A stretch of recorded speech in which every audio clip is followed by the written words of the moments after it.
Bonjour à tous et bienvenue à ce nouveau Café des Lyonnes. Bonjour Michel. Bonjour Alexandra. Alors aujourd'hui je suis ravie d'accueillir Michèle Vianès. Vous êtes la fondatrice et la présidente d'une ONG qui s'appelle Regard de Femmes. C'est une association qui a 25 ans et qui est née à Lyon. Tout à fait. Nous étions un groupe de femmes à Lyon. Au départ, il n'y avait que des femmes. Nous avions vraiment envie de créer une association qui soit à la fois le relais des associations présentes et puis qui soit dans tout le champ des droits des femmes. Alors c'est vrai que les droits des femmes, on est partout. Donc on avait de belles ambitions et je pense qu'au bout de 25 ans, on a fait un bon parcours et on a réalisé un grand nombre de nos ambitions. Oui, vous avez effectué un travail remarquable et considérable sur énormément de sujets du droit international. Alors, avant d'aller plus loin, je vais quand même juste signaler qu'on est accueillis dans les magnifiques locaux de l'Intercontinental Hôtel-Dieu pour faire ce Café des Lyonnes avec vous. Oui, et qui est superbe, la vue ici est superbe, avec une lumière un petit peu grise, les toits, en ardoise, c'est superbe. Et donc oui, voilà, je me disais, vous avez vraiment beaucoup travaillé sur ces questions des droits des femmes au plan local, national, international. Oui, tout à fait. Donc les objectifs de Regard de Femmes, c'est d'abord déconstruire les stéréotypes qui enferment filles et garçons dans des comportements attendus. Pour nous, les deux sont enfermés et il faut les déconstruire. Ensuite, sur la parité politique, puisque quand on a été créé, il n'y avait pas encore la loi sur la parité en France, et dans les autres pays encore moins. Parité économique, donc aussi bien l'orientation des filles que tous les salaires, et puis ce que ça signifie aussi après pour les retraites. Le continuum des violences envers les femmes, des violences économiques, alors l'écart de salaire en particulier, ça veut dire que les filles seraient moins capables d'eux, donc c'est là où c'est grave, psychique, physique et sexuelle. Et dans les violences sexuelles, il y a le système prostitueur.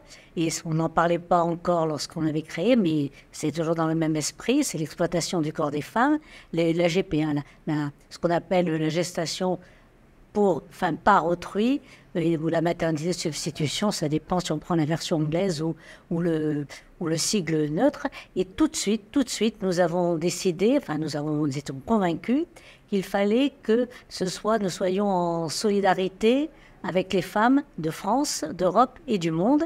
Et d'ailleurs, on avait un an, en 99, donc on s'est créé en 98, en 99, nous avions fait un formidable colloque à l'université Lyon 3 sur l'excision. Donc on n'en parlait absolument pas à ce moment-là, et donc c'était important parce qu'on avait fait venir, entre autres, alors je reviens à votre question tout à l'heure de l'international, nous avions fait venir des personnes du Burkina Faso, puisque le Burkina était le premier pays qui venait d'interdire cette violence extrême, cette barbarie, qui est l'excision.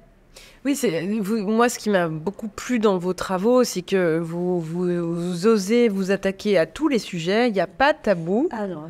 Et surtout, vous le faites de manière poussée, c'est-à-dire que vous allez chercher des experts, vous proposez des interlocuteurs, vous faites venir des gens, vous vous interrogez en fait sur ces sujets. Oui, tout à fait. C'est-à-dire que tous les sujets de société, d'abord les femmes sont dans tous les sujets de société, oui. Donc, on est partout, donc c'est normal. Et puis, surtout, je dirais, le fil conducteur, c'est chaque fois qu'une femme est exploitée ou est soumise parce que femme, on le refuse. Et on fait... et on agit. Alors on agit aussi bien vis-à-vis des médias que vis-à-vis des autorités, puisque on a ce côté vraiment important pour nous. Nous sommes ce qu'on appelle une activité de plaidoyer. Et plaidoyer, c'est par rapport aux institutions, quelles qu'elles soient, en France et à l'étranger. Et puis, donc pour nous, c'est ça. Donc on a vraiment, c'est, je dirais, l'ADN, c'est le fil directeur.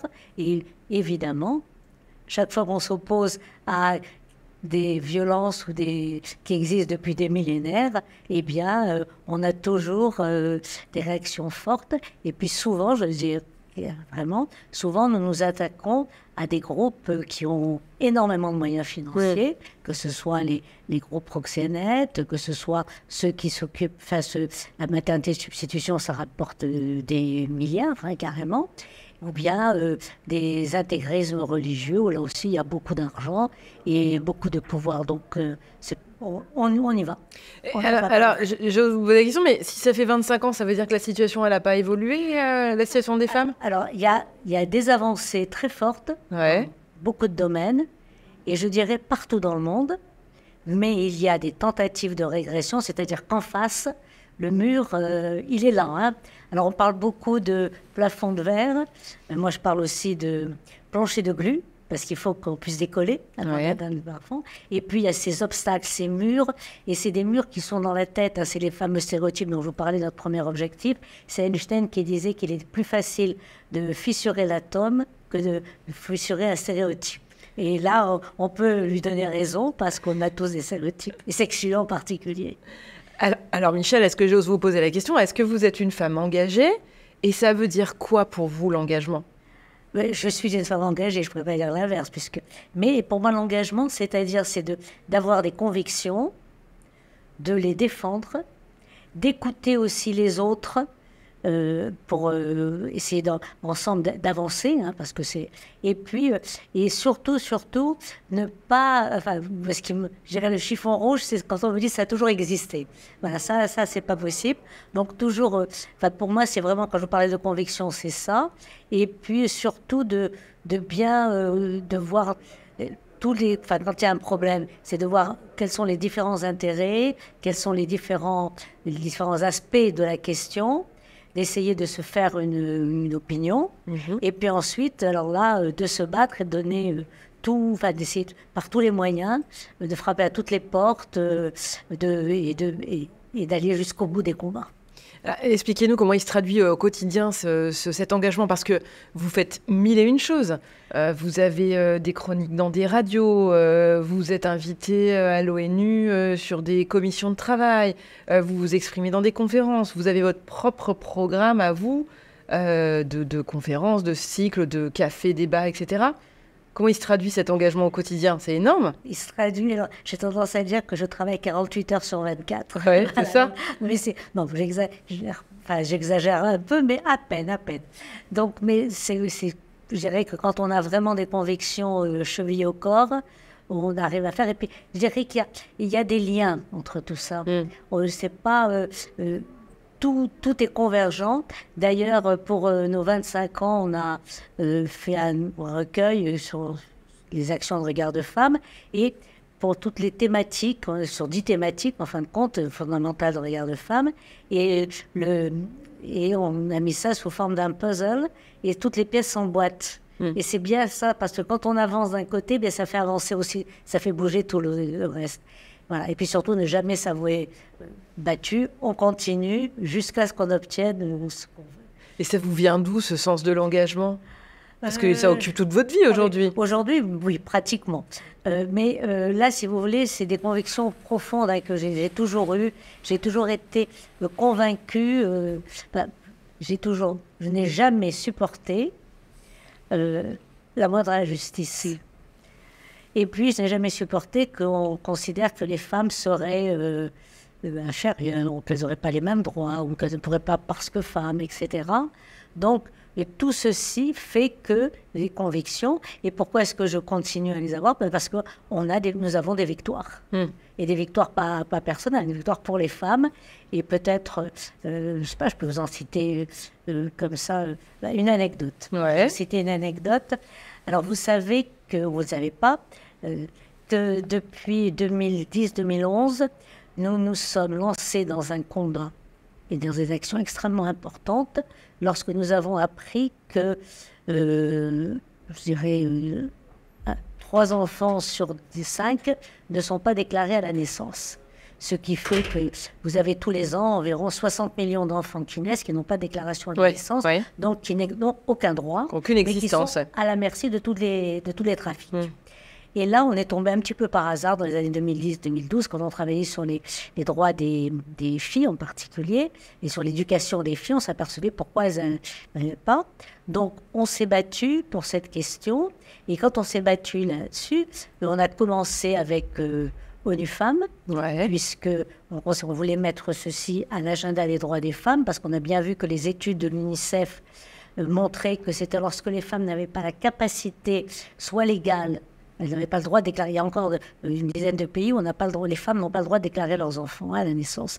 Ou par les traditions, par exemple les mères célibataires, etc. Donc ne déclareront pas leurs enfants. À ce moment, pour le père absent, tout simplement. Donc, on a commencé à travailler sur cette thématique.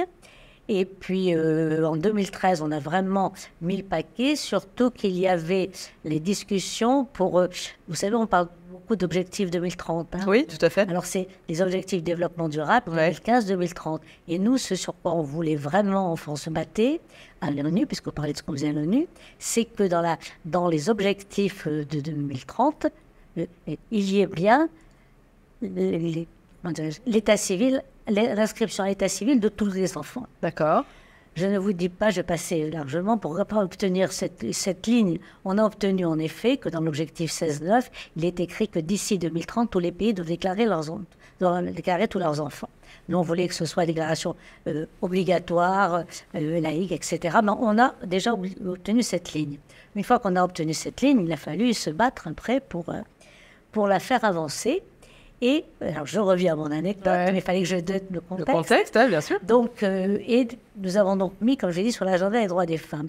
Et je me suis retrouvée intervenant à Dakar lors de l'Assemblée générale de la francophonie sur cette question et en mettant l'accent sur les filles et les femmes. Ouais. Et il y avait la responsable pour toute l'Afrique de l'Ouest, hein, de l'UNHCR apatridie, donc les réfugiés, la patrie. D'accord. Et donc, elle est venue après me voir, elle m'a dit, écoutez, j'avais jamais j'avais jamais vu ça, j'avais pas vu, et nous allons en février prochain faire un grand colloque à Abidjan, justement, pour la question d'apatridie, puisque tous les jeunes enfants qui sont dans les soldats et tout ça se retrouvent, c'est souvent des enfants sans état civil.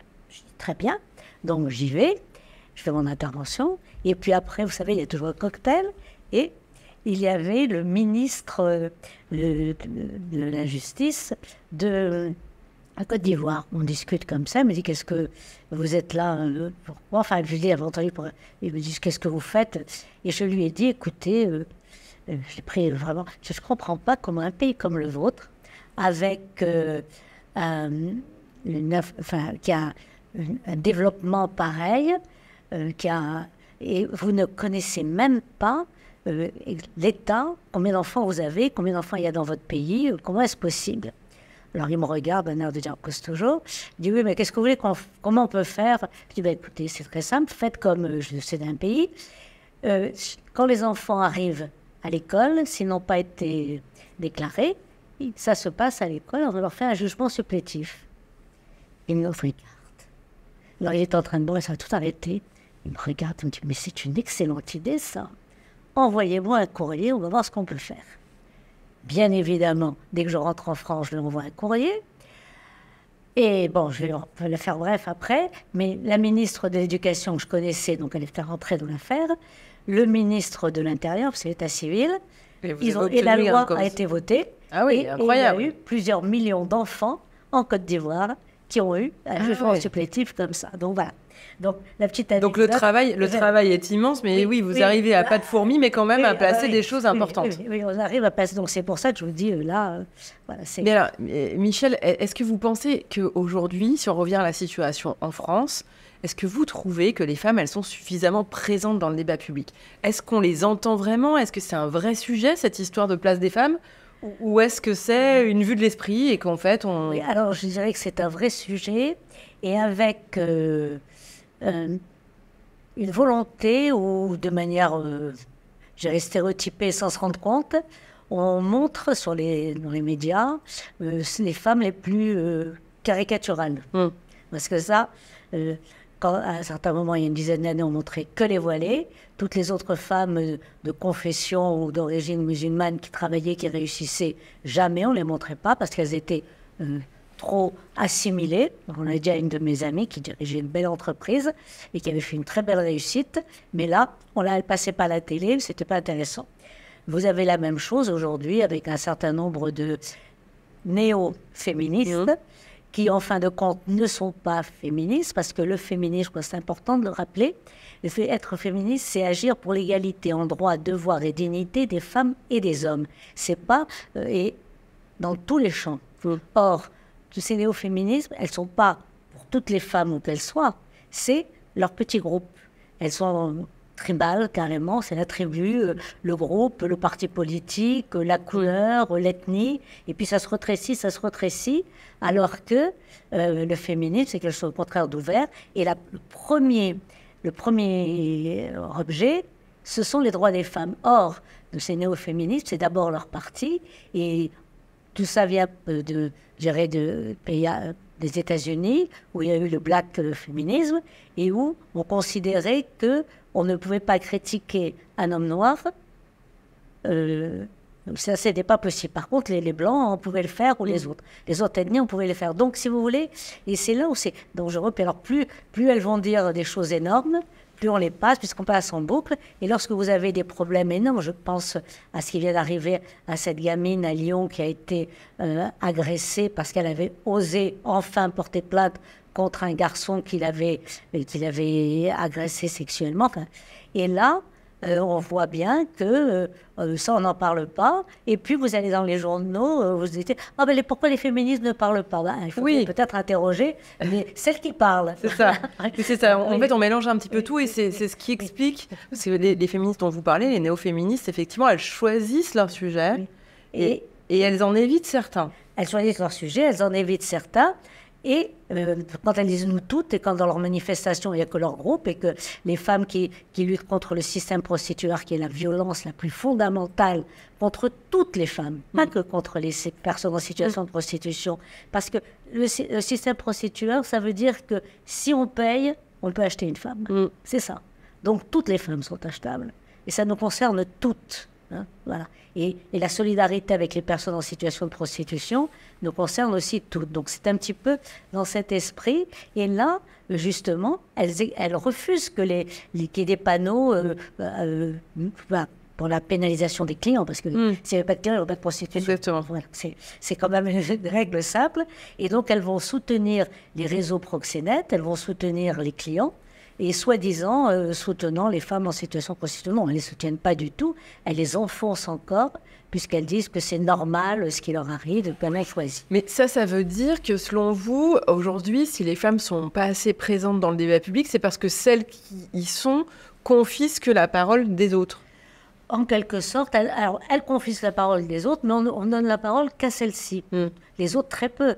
Très peu. Je ne sais pas, moi, sur le sport, est-ce qu'on entend Annie Sujet, qui est quand même une des plus grandes spécialistes de ces questions. On pourrait prendre, et là, je pourrais décliner sur toutes les questions, parce que les féministes universalistes, alors avant, on n'avait pas besoin de le dire, maintenant, il faut qu'on le dise, les féministes universalistes, on est dans tous les champs, et puis on est spécialistes, mais là, non. Bon. Alors, comme vous disiez tout à l'heure, oui, j'ai des émissions, j'ai une chronique toutes les semaines sur Sud Radio, j'ai d'autres chroniques dans la région, sur des radios régionales. Quand j'envoie des communiqués de presse, bon, ça passe. Les médias les font passer, mais pas autant et pas en premier. Et de toute façon, on va toujours avoir quelqu'un on va toujours avoir l'autre personne qui va avoir une autre opinion. Bien sûr. Alors que quand vous en avez certaines qui racontent, elles n'ont pas la réaction. Mais est-ce que peut-être les femmes, elles ont plus peur de la confrontation? Elles ont plus peur de dire leurs idées? Oui, alors c'est... Parce que les hommes, même s'ils ne sont pas d'accord, ils y vont quand même. Oui, mais il y a cette question de violence. Quand on forme, parce que parmi nos actions, nous formons des femmes à être candidates aux élections. En France et dans le monde. D'accord. Dans votre pays. Et là... De manière apolitique. Hein. Ah oui, de manière apolitique. Oui, c'est ça. Oui. C'est on voit, par exemple, on a commencé pour les élections de 2014, quand les communes de moins de 3500 habitants, donc à la campagne, en fin de compte, avaient la loi sur la parité, que tous les responsables politiques qu'on avait rencontrés, vous ne trouverez pas de femmes. J'ai dit, oui, on va les trouver, les femmes. On avait fait des formations pour inciter les femmes à être candidates, pour que les femmes soient candidates et à tous les niveaux. Hein. Il faut qu'elles se sentent légitimes, crédibles et qu'elles soient visibles. Ça, c'est les 3 mots de regard de femme. Et à partir de là, on peut construire et on peut apparaître quel que soit le milieu. Et donc, nous, on avait fait ces formations. Et quand on fait les formations, je leur dis toujours, ce qui est grave, c'est ce que j'appelle, moi, la tyrannie du ricanement. C'est-à-dire, dès qu'une femme va dire quelque chose qui ne vous plaît pas, ben, on va ricaner. Donc, le fait de la violence qui est inhérente, mais là, je parle en politique, mais les femmes scientifiques, elles vont vous dire la même chose. Quand elles sont dans le laboratoire, une femme va donner son avis ou son opinion par rapport à une recherche. Personne ne va l'écouter. 2 minutes après, un homme va reprendre la même chose et tout le monde va dire, oui, c'est très bien. Donc, si vous voulez, c'est un petit peu... Quand je vous parlais tout à l'heure de déconstruire les stéréotypes, c'est le fondement, c'est la base. C'est d'abord ça, pour qu'on considère que lorsqu'une femme s'exprime, c'est ce qu'elle dit, et non pas c'est une femme qui le dit qui est important. Oui, clairement. Alors, vous, pour le coup, vous avez un vrai tempérament de lionne, je crois qu'on peut le dire. Ce serait quoi, d'ailleurs, l'anecdote qui illustre le mieux votre tempérament de lionne? Ce que je vous disais tout à l'heure par rapport à ce ministre. De rien lâcher et d'être... Il était là, le ministre, de dire, bon, je me suis dit, bon, elle est là. Il n'y a rien à faire. Et puis, que 2 fois, je me suis retrouvée comme ça dans des situations, que ce soit à l'ONU, que ce soit pour affirmer ce sur quoi on se bat et ne pas accepter que écoutez, on verra ça plus tard, on verra ça après. Je pense, ça me fait penser quand je vous entends, lorsqu'il y avait eu ce qu'on a appelé au départ le printemps arabe, qui a été l'hiver des femmes, hein, ça je crois qu'il faut le dire. Et donc ça s'était passé en janvier, en mars 2 mois après, donc on était à New York pour la commission de la condition des femmes, là, où toutes les femmes du monde se retrouvent, et il y avait en particulier les Égyptiennes qui étaient là, elles étaient là très contentes, on a la liberté, et nous les Françaises, on leur disait attention, il vous faut aussi l'égalité. Parce que si vous êtes, il n'y a que la liberté, il faut rappeler l'égalité femmes-hommes. Oh non, on a le temps. Elles n'ont pas eu le temps, elles se sont faites ramasser. Et ça, c'était la même chose en 1900, après la guerre de 14-18. Hein. Et puis après chaque conflit, quand les femmes vont aider, par exemple, pour l'indépendance de l'Algérie, c'était la même chose. Mais une fois que l'Algérie a été indépendante, les femmes, on les a renvoyées à la maison. Donc, voilà. Donc, si vous voulez, c'est ce côté. Vous voyez, c'est aussi les violences inhérentes vis-à-vis des femmes, hein, cette violence diffuse, le sexisme. Enfin, on parle beaucoup de sexisme. Mais le sexisme, c'est une violence. Donc, moi, je préfère dire que c'est une violence. Donc, de dire que les femmes, elles ne sont peut-être pas capables ou elles ne vont pas oser parler. L'anecdote politique la plus courante, chaque fois qu'on faisait ces formations, quand on voit les maires, qu'on va faire dans les communes, les maires nous disent, quand ils font leur liste, quand ils vont voir une femme, elles vont leur dire, est-ce que vous pensez que je suis capable? Quand ils vont contacter un homme, il va dire à quel poste d'adjoint. Vous voyez, donc tout de suite. Oui, il y a une vraie différence. Et ça, c'est justement ces millénaires d'éducation. Alors que les femmes sont aussi capables d'eux. Hein. Il y a des femmes qui sont capables d'eux, des femmes qui ne sont pas capables d'eux, des hommes qui sont capables d'eux, et d'eux qui ne sont pas capables. Donc, si vous voulez, c'est pas cette question, c'est pas une question de capacité, c'est une question dans sa tête de se dire, oui, je suis légitime, je suis crédible, et il faut que je sois visible. C'est la même chose pour les premiers salaires. C'est très bien que, sortant des grandes écoles, au bout d'un an, il y a déjà un écart de salaire. Parce que les femmes, très souvent, n'osent pas réclamer tout ce qui est autour, voiture de fonction, je sais pas. Oui, elles négocient pas. Elles négocient pas. Elles sont tellement... C'est-à-dire qu'on leur a tellement dit que ça allait être très dur pour trouver, que dès qu'elles ont le poste, on dit « Oh là là, j'ai le poste, c'est déjà ça. » Non, elles ont... Il faut qu'elles soient plus ambitieuses, les femmes, alors. Plus ambitieuses, et puis se dire qu'elles sont capables, et puis qu'elles osent. Elles ont de l'audace. Je crois que c'est le grand mot. Le grand mot, c'est clair, l'audace. Michel, quand vous étiez petite, vous rêviez de faire quoi plus grande? Vous vouliez être quoi? J'avais pas... je me projetais pas... dans une fonction, mais je me projetais plutôt dans un... comment dirais-je, d'abord ce que je ne voulais pas faire, mais aussi, surtout, je ne m'interdisais pas, par exemple, métier d'homme, métier de femme, ça, moi, je ne me suis jamais rendu compte. D'accord, il n'y avait pas de barrière. Mais ce que je me disais, c'était ce que je voulais faire pendant le travail. C'était plutôt ce à quoi je voulais consacrer ma vie. C'était plutôt ça. Et c'était quoi? Vous voulez consacrer votre vie à quoi? Moi, j'ai toujours été fascinée par l'histoire, par le droit. Il s'est trouvé que je n'ai pas fait d'études dans ce sens, parce que j'étais plutôt, au lycée, j'étais plutôt scientifique. D'accord. Donc, j'avais commencé des études de pharmacie. Et puis, bon, ça ne m'a pas plu du tout. Donc, j'ai abandonné. Et puis, bon, la vie étant, je me suis retrouvée, j'ai demandé un poste dans l'enseignement. Et puis, au départ, c'était en collège. Et quand j'allais être... Enfin, il y avait des... Enfin, titulaire, je ne vais pas rentrer dans les détails, on a pas d'heure. Toujours est-il que j'ai eu la chance, c'est toujours les rencontres, de rencontrer un homme qui était inspecteur de l'éducation nationale et qui m'avait dit, surtout là, je venais d'avoir un enfant, donc je risquais d'être nommée n'importe où en France. Ah oui. Voilà, donc il y avait à peu près, il y avait une crèche. Donc là, il me dit, écoutez, je vous conseille, le collège, ça va être horrible, parce que c'était là où je pensais avoir un poste. Collège, j'avais commencé en collège. Il avait bien vu ce que ça allait devenir le collège, la difficulté du collège. Demandez un poste en primaire, là, vous l'aurez tout de suite. Et vous pouvez aller à l'école avec votre fils, comme ça, lui sera en maternelle, je serai à l'école. Donc c'est très bien. Je l'ai écouté et j'ai fait toute ma carrière en cours préparatoire où je me suis régalée. Ah oui, j'imagine. Apprendre à lire aux enfants, l'éveil de l'intelligence. C'est un moment magnifique, quoi. Quand on voit comment l'enfant qui rentre au mois de septembre et celui qui sort, si on voit l'avancée. Il paraît que c'est la plus belle classe oui, ça c'est vraiment. Et puis, j'avais mis l'accent sur les dernières années sur la lecture d'images, parce que on leur apprend à lire, mais dans notre monde d'images. Donc, on allait énormément dans les musées, surtout d'art contemporain. Ouais. Au moins, si je dirais, il n'y avait pas les personnages dessinés qui induisaient une lecture. Ouais. Il y avait les couleurs, il y avait les formes, et là, ça induisait une lecture différente. Et ça, c'était quelque chose aussi, une expérience que j'ai beaucoup appréciée. Et on avait fait énormément de choses, de rencontres positives avec justement des artistes, des créateurs. Et alors, comment vous basculez de cette carrière à Regard de femme? Comment ça se passe? C'est-à-dire que, tout l'intérêt aussi d'une carrière institutrice, auquel je n'avais pas pensé, c'était que la retraite était à 55 ans. Ah oui, vous pouviez demander une retraite anticipée. Même si j'avais pas, mais j'avais le droit à 55 ans, donc ça, je l'ai prise.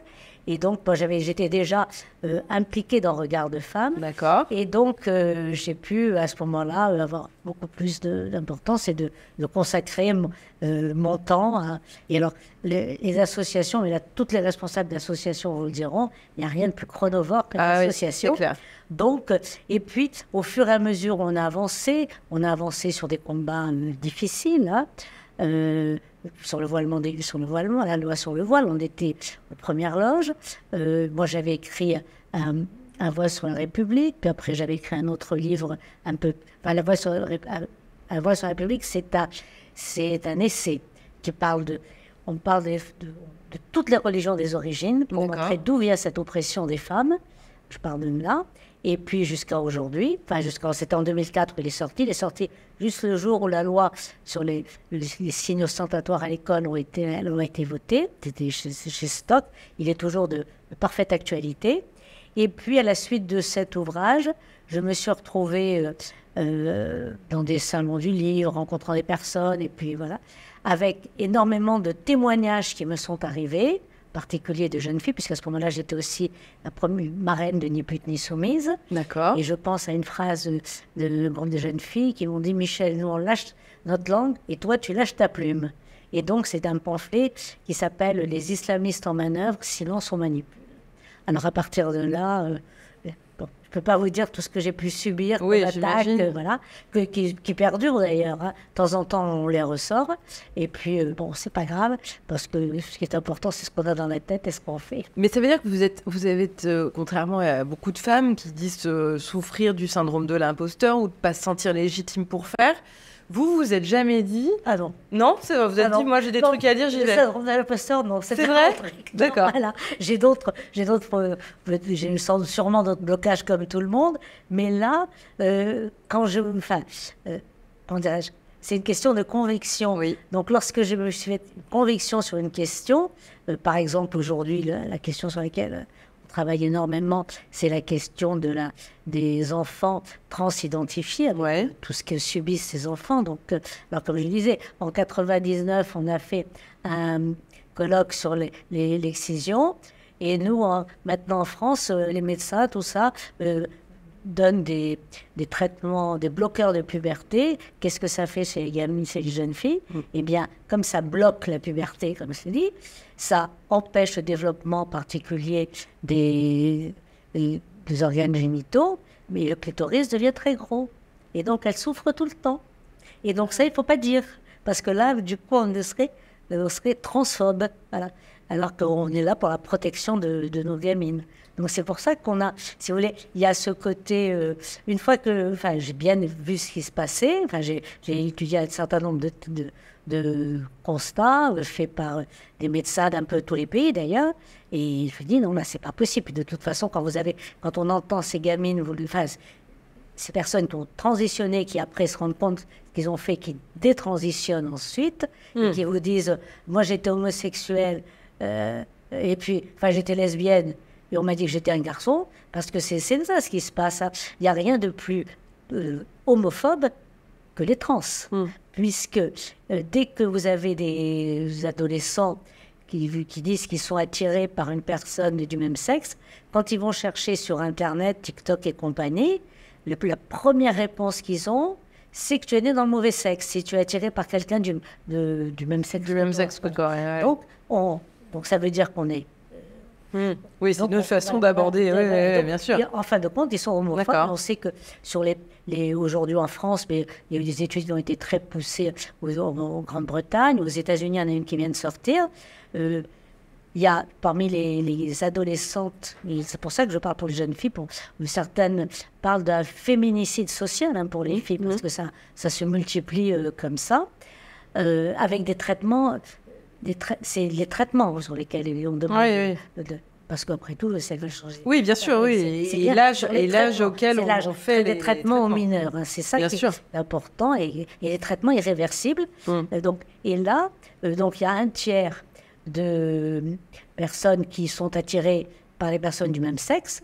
Donc, comme on les empêche d'être attirés par les personnes du même sexe, ça veut dire qu'on est homophobe. Les trans, leurs gourous sur Internet, ils sont homophobes. Et ensuite, vous avez un bon tiers de personnes qui seraient plutôt des autistes, donc qui ont besoin des malades psychologiques, etc., mais sûrement pas quand on change de sexe, parce que ça va rien changer pour les manifestations qu'ils ont. Et puis, il y a aussi le troisième tiers, ce sont des filles qui ont subi des violences sexuelles enfants et qui se disent, si j'étais un garçon, ça ne m'arriverait pas. Donc voilà à peu près. Et alors, sur tous ces enfants, vous en avez, bon, je parle d'enfants, parce que donc vous en avez 1 à 2% qui, eux, ont vraiment une dysphorie de genre. Mais comme on n'interroge personne, parce qu'il ne faut surtout pas interroger, donc ceux qui en ont vraiment besoin, c'est pas sûr que ce soit ceux qui sont pas forcément traités. Par contre, on va mettre des traitements dramatiques à un certain nombre de jeunes filles. Alors, si on reprend un petit peu du champ sur tous ces sujets, quels conseils vous donneriez aux femmes et aux hommes qui nous écoutent et qui auraient envie de s'engager, de porter la voix quel conseil vous donnez aux jeunes générations? Alors, d'abord, je vais reprendre ce que j'avais dit tout à l'heure, que les jeunes filles ou les jeunes femmes se sentent légitimes, crédibles, et qu'elles soient visibles vis-à-vis en tant que fille ou en tant que femme. Donc de ne pas avoir peur, parce que c'est ça, de ne pas avoir peur d'être une femme adulte. Non, mais c'est vrai que c'est obligé qu'on fasse toutes ces campagnes contre les violences envers les femmes, contre les écarts de salaire et tout ça, mais qu'elles ne se laissent pas enfermer dans des images négatives, mais qu'elles voient des modèles positifs, les femmes. Parce qu'il suffit d'aller regarder les prix Nobel, que ce soit dans les sciences, dans la littérature, dans le domaine de la paix en particulier, il y en a énormément. Alors, et c'est là, sans avoir la prétention d'être prix Nobel, dans tous les domaines, comment les femmes réussissent, de ne pas avoir peur de ses convictions, oser s'affirmer et avoir de l'audace.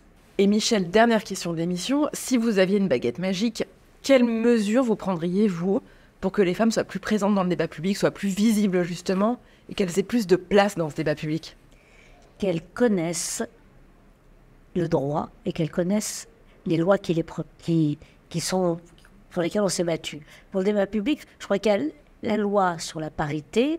Alors, entre ce qui a été voté en 2000 et ce qui est aujourd'hui, il y a eu des avancées. Donc, à partir de là, et puis, c'est important. Et d'autres points, c'est le réseautage. Les réseaux de femmes, c'est ça, vous savez, c'est le proverbe africain qui dit « tout seul on va vite, ensemble on va loin ».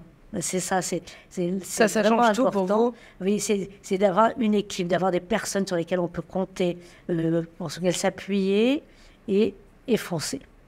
D'abord, conviction et être bien, bien dans sa tête, avoir bien étudié la question, par exemple, si on veut être candidate à une commune, savoir connaître la commune, savoir exactement quels sont les problèmes qui se posent, avoir un programme et foncer en sachant sur qui on peut s'appuyer. C'est jamais tout seul. Toute seule, on va pas loin. Très bien, en tous les cas, merci beaucoup Michel d'être venue nous parler aux Lyonnes de votre expérience et de votre parcours et de tout ce que vous faites à Regard de Femme. On mettra évidemment le lien sur le site internet. En tous les cas, j'espère que vous avez apprécié ce Café des Lyonnes et moi je vous donne rendez-vous la semaine prochaine pour un prochain Café des Lyonnes. Merci à vous. Merci Michel, bonne semaine à tous.